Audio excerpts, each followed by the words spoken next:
The college athletics landscape has changed forever. We know schools are paying kids to visit or commit or just post a graphic on social media, but now we have guaranteed contracts. What the heck is going on?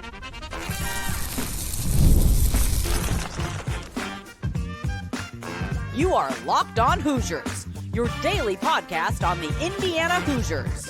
Part of the Locked On Podcast Network, your team every day. Welcome in. It is the Locked On Hoosiers podcast. I'm your man, Jacob Goins. I appreciate you being here, making this your first listen or your first watch every single day. We are a part of the Locked On Podcast Network, which is your team every day. Today's episode of Locked On Hoosiers is brought to you by Game Time. Download the Game Time app, create an account, and use the code Locked On College for $20 off your first purchase. Well, thank you so much for being here. Get another week started with us at Locked On Hoosiers. Hopefully you had a fantastic, fun, and safe 4th of July holiday. Lots to get to on the show today. Curt Cignetti lands 2 more big commits over the 4th of July holiday. We'll talk about those. One is on the defensive side of the football. The other can play both sides. Plus, we've got an update on Anthony Leal and his waiver, his request to get another season. We'll talk about that, what the roster looks like now.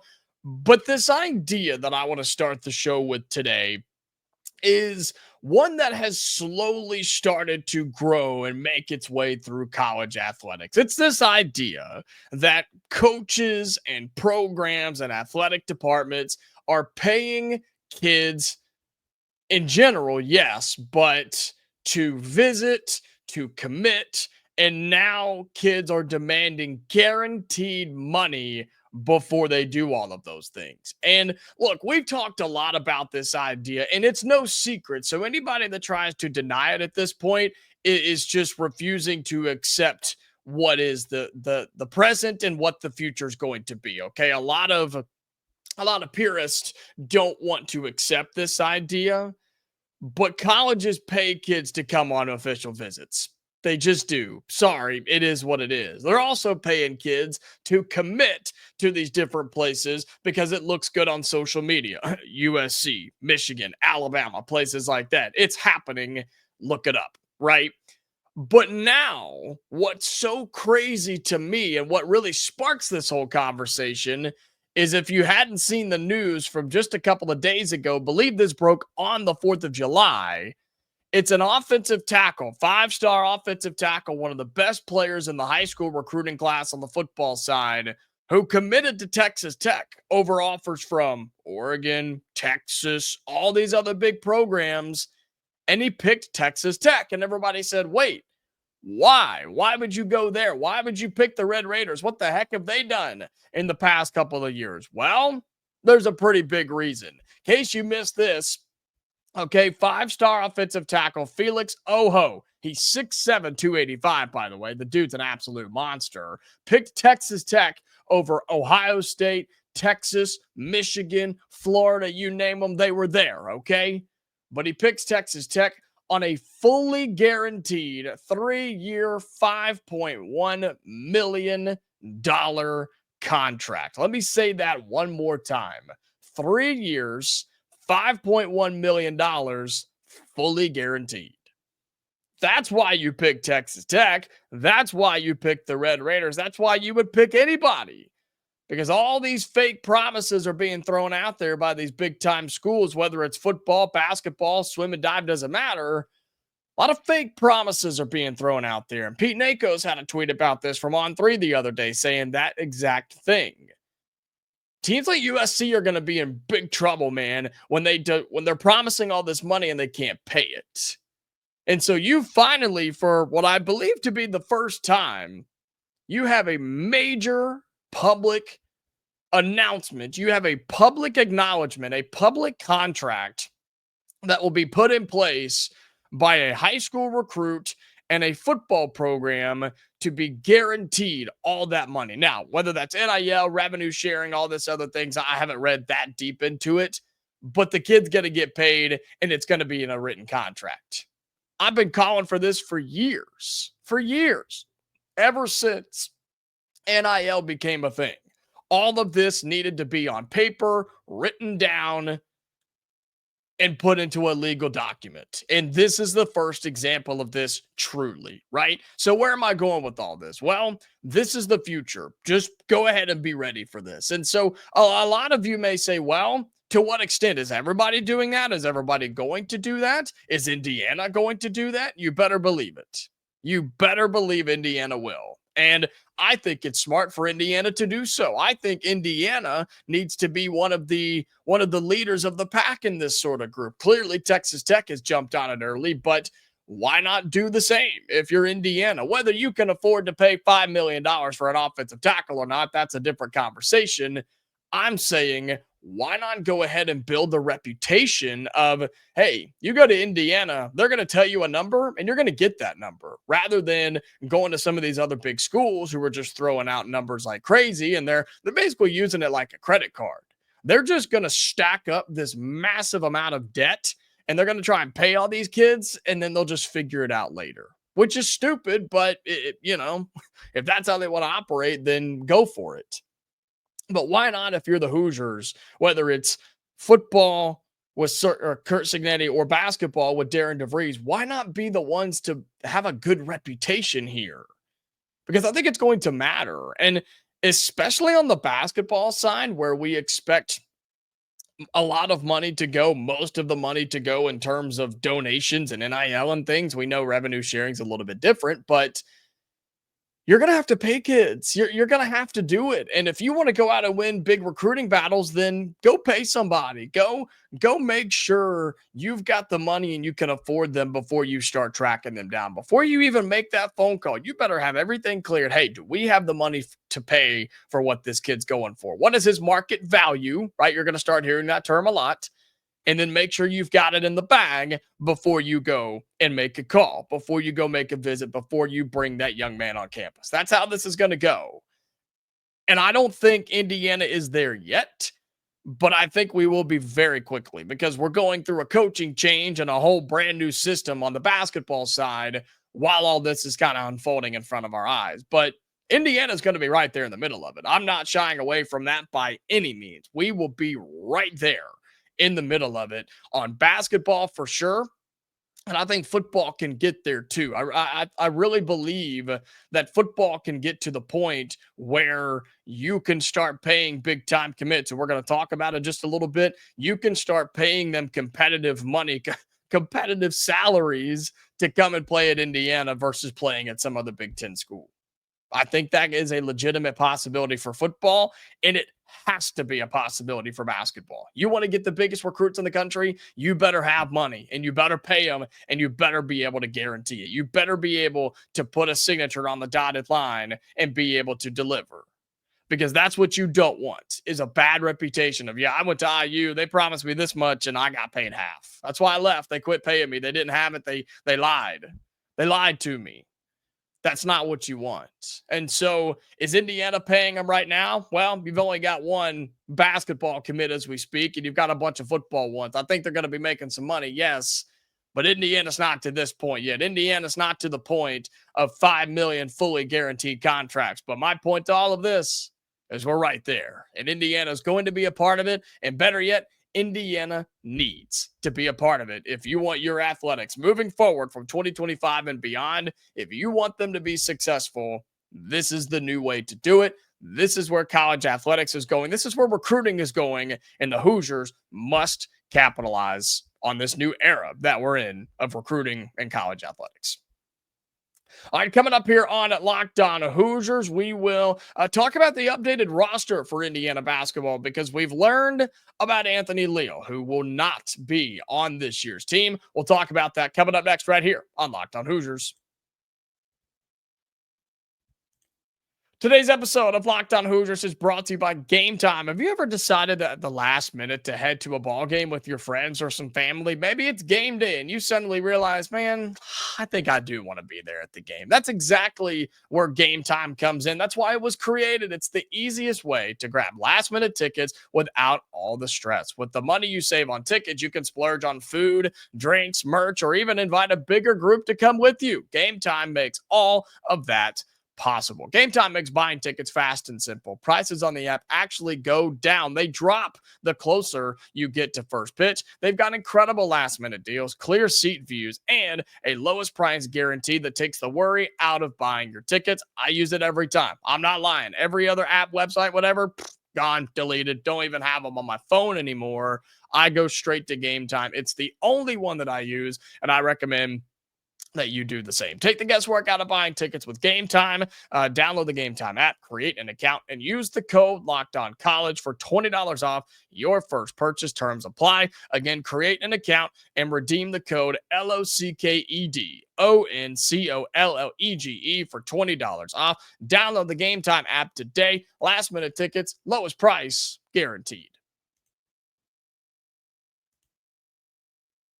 Welcome back into Locked On Hoosiers. Appreciate you being here again, making this your go-to spot for all things Indiana athletics. Reminder, we're talking about a couple big football recruits for Curt Cignetti coming up in the last segment, so stick around for that. But we've been waiting around for this update, right? And really a couple of updates for Indiana's basketball roster on what it was going to look like, what it was going to, or I guess when or how or what it would be finalized, right? In terms of Luke Goode and Anthony Leal, two guys from last year's team who we know applied through the NCAA, which we know how horrible that process can be.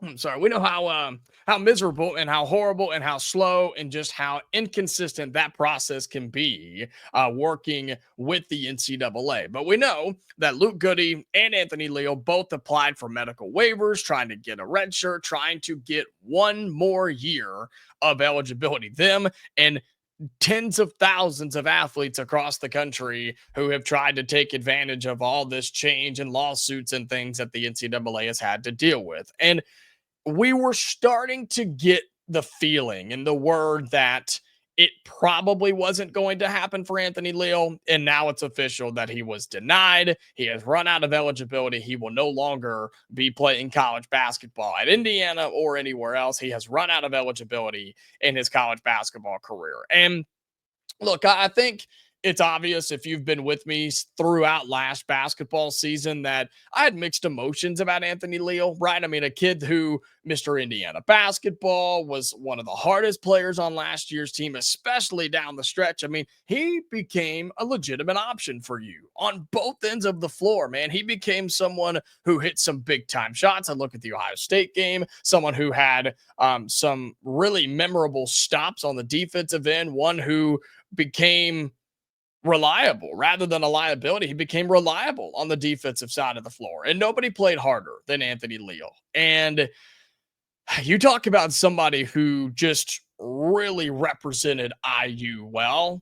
It's Anthony Leal. And so I hate that he got denied. We weren't really confident that it was going to happen for him, but we were hopeful, right? We were kind of holding out for that. And so it is official. Anthony Leal has run out of eligibility. He will not be on Indiana's team in 2025 and 2026. But then that brings up the conversation about Luke Goode, where we're still waiting in limbo on that one as well. But there seems to be a little bit more optimism, a little bit more confidence that Luke Goode could be on this basketball team. And it's my understanding that he is still practicing or has been practicing with the team, because until you are ineligible, you are still eligible. That's the way that I look at it. That's the way I've been told, kind of explained.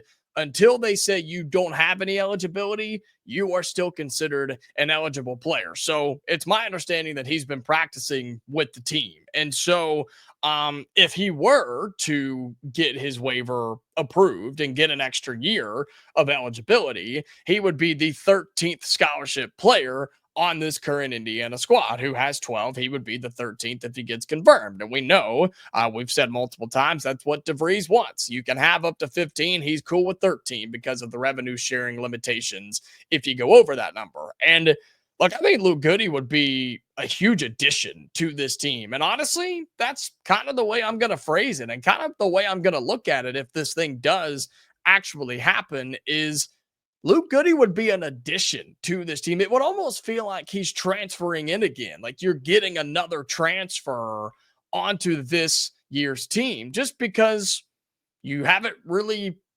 accounted for him, right? We haven't really talked about him or really looped him in with the conversation of what this year's team looks like. And so I would treat it as an addition, but a really good one because he already played at Indiana a year ago. Of course, new coach, new staff, whatever, but at least someone who has represented the brand and the colors and the logo from a year ago, and someone who's a little bit familiar with just campus and opposing arenas in the Big Ten and things like, you know what I'm saying? Like things like that that you don't think about all the time.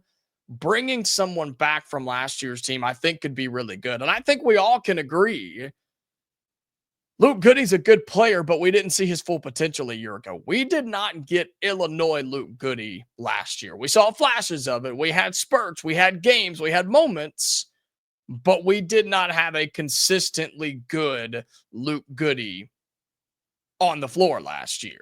And if you can get anything more than you did last year in this upcoming year, if he gets his waiver approved, then I think you are a really, really dangerous team. He won't be a starter. He'll come off the bench and be a role player, but someone who has good size, is a great shooter when he's on, and someone who can hold his own defensively, I think, and just a body that runs up and down the floor, parks himself in the corner, moves well without the basketball. That's what you get with Luke Goode. And I think there's a real chance that this could happen. And so I'm not going to bank on it. I'm not going to count on it until it actually does happen because, again, we're dealing with the NCAA, and that doesn't really mean a whole lot because they're pretty much a worthless organization that just operates on their own time and doesn't have anybody to hold them accountable until they, get sued to oblivion like they have been. But point being, Anthony Leal won't be on the team, but Luke Goode very well could be. And just to give you a reminder on what the roster looks like, okay, for Indiana, in case you haven't looked at it, in case you forgot, run through this really quickly. You've got Josiah Miles, the guard, Reed Bailey, your forward, who is expected to be one of your big men. Jason Drake is the 6-foot guard. You have Lamar Wilkerson, right, who is expected to be your starting 2. Sam Alexis from Florida, who's expected to be one of your bigs as well. Connor Enright is slowly getting back into playing, right, the 6'1 guard from DePaul. Tayton Connerway, really excited about the 6'3 guard there. Nick Dorn, the 6'7 guard, excited for him. Josh Harris is the 6'8 forward. Trent Sisley, your lone high school recruit, is coming in as a 6'8 forward. Tucker DeVries, the 6'7 forward, coming from West Virginia. And then you have 2 with Jordan Rayford and then Ian Stevens. Okay, both of those are guards at the end of your roster as well. And so that's where you stand with 12. Luke Goode would be 13. If not, then it is what it is. And don't forget, you do have all these guys right now, and you could add Luke Goode, yes, but I don't see them getting 14, 15 players. They just don't want to go that route. But man, I really like this squad. I do. I think this is one you could be really excited about. I think this is one that you could. I just think the roster's solid. I think it's stacked. I think it's better than people are giving it credit for. I really, really do. And I don't understand why big time outlets and journalists and basketball people are just overlooking Indiana's roster because it's built with a bunch of transfers. I don't really understand that idea. I think it's going to be one of the better rosters in the Big Ten. And if Darren DeVries is as good of a coach as we think he is, I think you could see a really fun season out of this squad. And if Luke Goode could be a part of that, then you're really talking. Then that takes you to another level. Does it take you from making the tournament to a Sweet 16 team? No, probably not. But he just gives you an extra leg. He gives you an extra shooter. He gives you someone else in the room who can help you try and win games. And so we'll keep you updated on on Luke Goode rather, because we do know it is confirmed that Anthony Leal, he was denied his extra year of eligibility. He will no longer be playing college basketball, and we wish him nothing but the best in his future endeavors. All right, coming up in our final segment on Locked On Hoosiers, we will flip over to football where, check your watch. Yep, it's time. Curt Cignetti got him another one. And this time, he got two. We'll talk about those two commits coming up next right here on Locked On Hoosiers.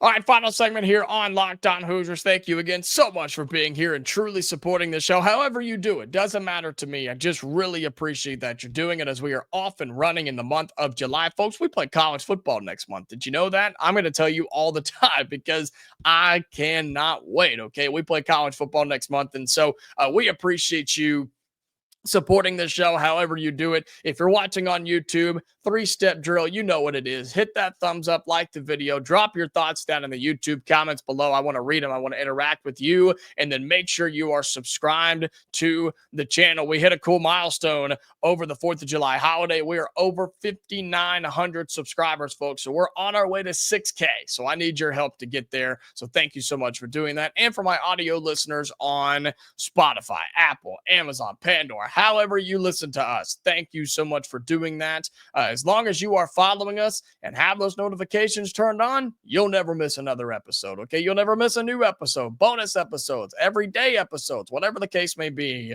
you'll never miss one. So thank you for doing all of that and really, really do appreciate your support. All right, so final segment here on the show as we do flip over to football, which we play next month, by the way, and it's on recruiting because Curt Cignetti, how many times have I said, yep, Curt Cignetti does it again, huh? Yep, Curt Cignetti got him another one. Well, we just continue to talk about that. An Indiana recruiting class that is now up to 22 total commits. You are ranked 26th in the 2020 or the 247 recruiting rankings. These change all the time, every minute of every day. So don't take these to the bank, okay? But you pick up two big time commits in the 2026 class. We'll start with a Georgia athlete, okay, in Walker Bryson. He's a 3-star athlete from the state of Georgia, one of the better players in the state of Georgia. Had offers from Wake Forest, North Carolina, other big-time schools as well. Chose Indiana, had offers from Tennessee, had offers from Vanderbilt, had offers from West Virginia. I mean, had offers from a lot of big-time P4 programs and decided to come and play for the Hoosiers. And start counting, man. This is another recruit you get from the state of Georgia. And I understand you're getting a lot of 3-stars from down there, but you know where I'm going with this, right, everydayers? You know the path I'm about to go down. Curt Cignetti and his staff are just building pipelines, man. They're just building they're building a road from Bloomington to the south to the Peach State, because when that big name comes along that they feel they really have a shot with, people are going to know who Curt Cignetti is. People are going to know what the IU logo looks like. People are not going to say, hey, there's some coach in the office. I don't really know who that is. I don't know. He's got a red shirt on. I don't know. There's like an I and a U or something. That conversation isn't going to happen anymore. It's going to be a, hey, man, Curt Cignetti and Indiana are here. That's a big deal. Go talk to them. They want to see you, right?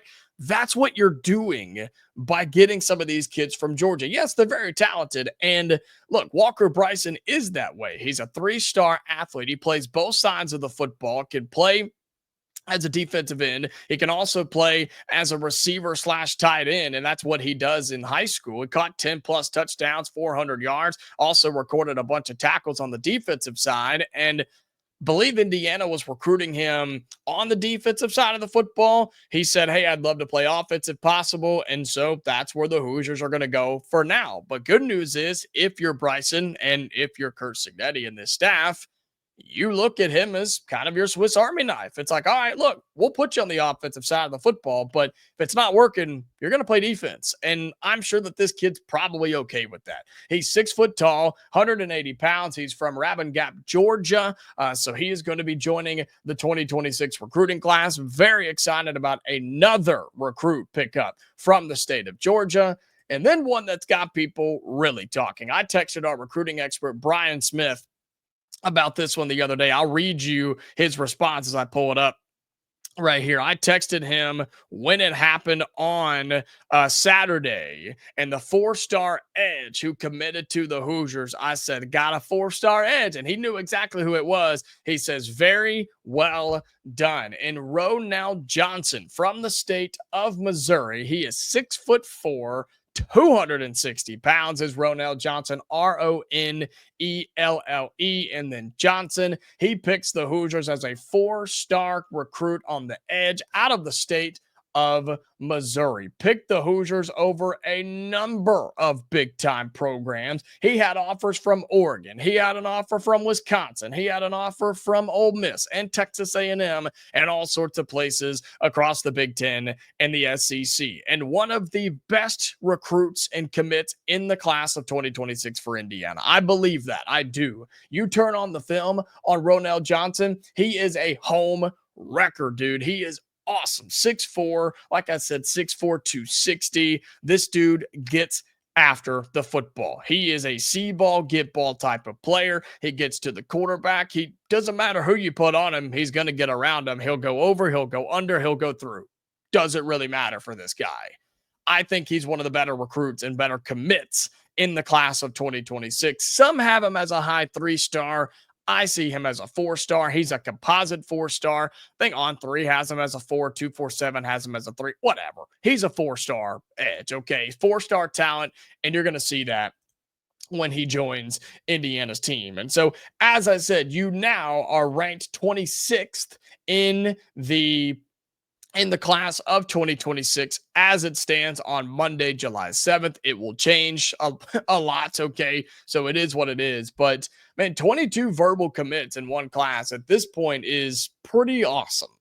That's pretty good for Curt Cignetti and the staff. And I think they've done a good job of just seeing the kids they wanted to see and landing the kids they wanted to land. And look, I think there could be a few more floaters out there, but if it were to end right here, if this was it, if you said, hey, this is the last one, nothing else is going to happen, this is what the Hoosiers bring in, I think you have to be happy with that. You're flirting with a top 25 class in after year one of Curt Cignetti in Bloomington.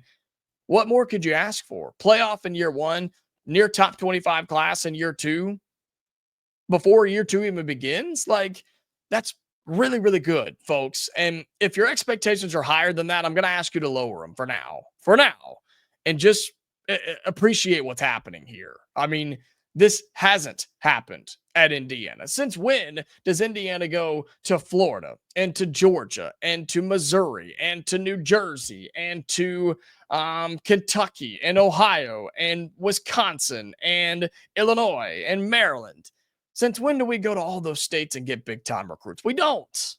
But now we are. And you thank Curt Cignetti, you thank this staff, and you thank a team from last year that won some games, and you hope that they can back it up on the field this year. So 2 really, really big commits. Again, Walker Bryson, just on rankings-wise, is one of the higher recruits in your class, and I am really excited about Ronelle Johnson, the edge from Missouri. 2 more additions to a top 25 class that is flirting with a top 25 status, and Indiana just continues to roll in football recruiting. All right, that's going to do it for today's episode of Locked On Hoosiers, man. Thank you so much for being here, getting your week started with us. We are back tomorrow. Episodes this week, more episodes next week. We're cruising right along through the month of July and heading into August. All right, so I appreciate you all being here. We are back tomorrow, Hoosier fans. So until then, stay safe, and I'll talk to you later.